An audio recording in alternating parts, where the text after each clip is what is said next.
एक जंगल में दो मजेदार जानवर थे। एक गिलहरी जैसी बड़ी नीली पूंछ थी और बहुत ऊंचा कूद सकता था। उसका सबसे अच्छा दोस्त विब्बी द विग्गल कैट था, जो एक झबरा बिल्ली थी जिसकी धारियां जेब्रा जैसी थी और उसकी नाक हर बार छींकने पर एक चीखने वाले खिलौने की तरह चीखती थी। एक धूप वाली सुबह पीपीवाई और विबी ने पौराणिक इंद्रधनुषी केला ढूंढने का फैसला किया, जिसका स्वाद दुनिया के हर स्वादिष्ट फल जैसा था।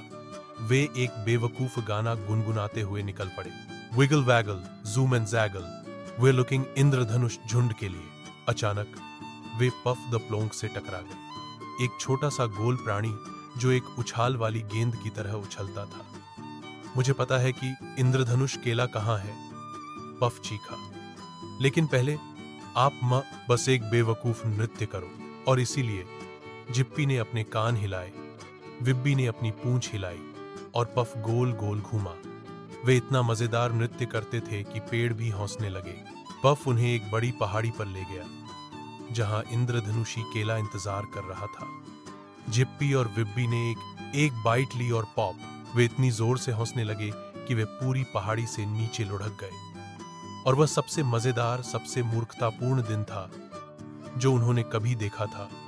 अर्थात कहानी का नैतिक: जब आप अपने दोस्तों के साथ हंसी साझा करते हैं तो हर दिन एक रोमांच बन जाता है। 6